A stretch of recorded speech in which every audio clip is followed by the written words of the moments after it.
There are moments in life when success feels like a distant echo, something heard from afar, admired, but not quite touched. The secret harmony of success laws invites you into a different understanding. Success is not a destination to chase, but a frequency to align with. The book whispers that behind every great accomplishment, every transformation, and every fulfilled dream, there is a hidden symphony of laws, universal, timeless, and available to anyone who learns to listen. The heart of the book begins with the idea that life itself is a field of energy responding to the thoughts, emotions, and intentions we carry. Success isn't random. It follows a rhythm, a harmony, and once you learn how to step into that rhythm, your path unfolds with clarity and purpose. The author gently guides you into understanding that your inner world is not separate from your external results. The invisible shapes the visible. The inner voice precedes the outer success. The story introduces us to Armin, a man wandering through a stage of life that feels quiet yet heavy, filled with questions he cannot answer. From the outside, nothing seems wrong, but inside, he senses a gap, a silence between who he is and who he feels he could become.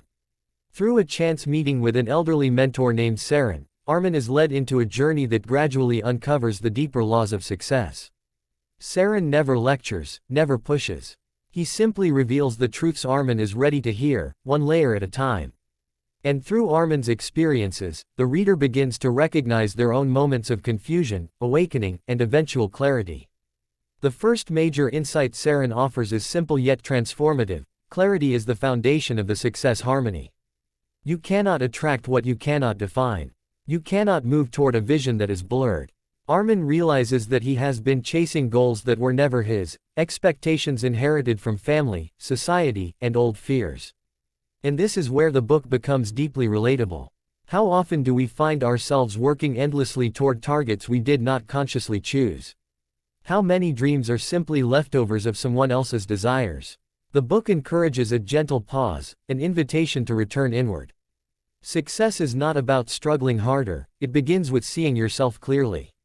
Saren teaches Armin to write a vision not with the mind alone, but with the heart.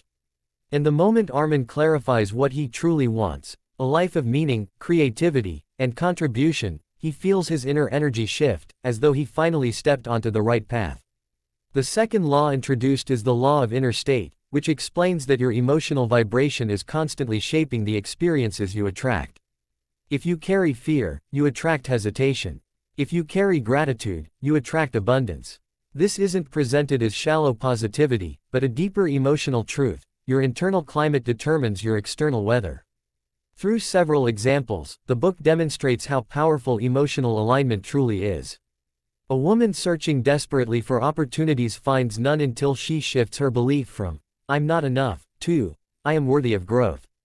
A businessman drowning in stress finds clarity only when he stops fighting life and begins trusting his intuitive pace. Armin, too, faces his own tests.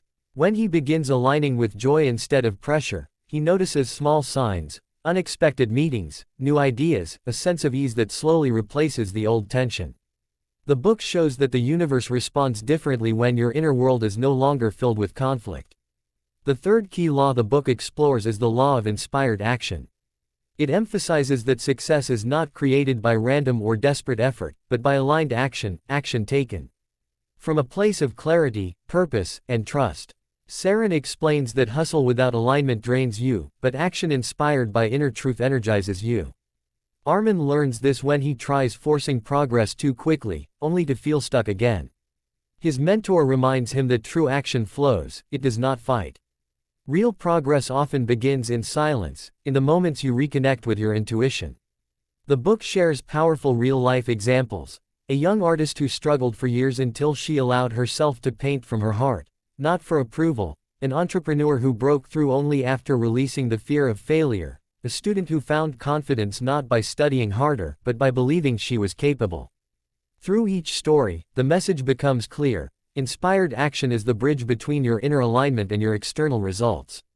The fourth law in the harmony is the law of letting go, perhaps the hardest yet the most liberating. Many people chase success with clenched fists, gripping tightly to timelines, expectations, and fears.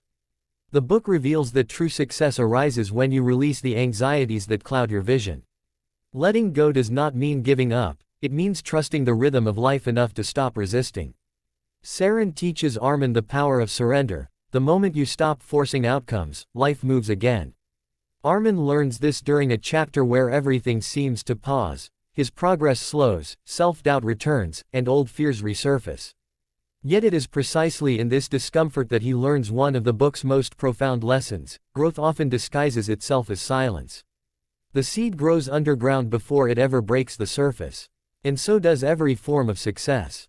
As Armin lets go of the need to control the how and when, opportunities begin to align. A meaningful offer arrives. A creative project takes shape. New connections emerge. The book reminds us that life supports us the moment we stop resisting its timing. The final major insight offered is the law of contribution, the idea that success harmonizes fully only when it extends beyond the self. The book reveals that the highest form of success is the ability to uplift others. Abundance grows when shared. Joy multiplies when given. Armin discovers this when he begins mentoring a younger colleague, realizing that the wisdom he received was meant to be passed forward. The book concludes that every person is both a student and a teacher. The moment you begin giving from a sincere heart, life gives back in ways you did not expect. Throughout the book, the tone remains gentle, meditative, and deeply human. Instead of pushing you toward ambition, it guides you inward, to understand the fears, desires, and dreams that shape your path. It teaches that success is not a race but a relationship with your inner truth, your emotions, your purpose, and the world around you. The greatest harmony of success is found not in achieving everything quickly, but in growing into the person who naturally attracts what they seek. Success becomes a melody, a blend of intention, belief, emotional alignment, inspired action, surrender, and contribution. These laws do not compete, they complement one another like notes in a symphony. By the end of the book, Armin is transformed, not because he found shortcuts but because he found himself. He learned to trust his inner rhythm, to walk with clarity, and to act from a place of calm confidence. And through his journey, the reader is invited to feel their own transformation, to let go of old pressures, reconnect with their deeper purpose, and step into the harmony that life has always been offering. The final message echoes like a soft whisper: success is not something you chase. It is something you become. Aligned with. When your inner world and outer actions move in harmony, life opens. Doors appear where none existed. Strength rises where fear once lived. And your path becomes illuminated, not by force but by alignment.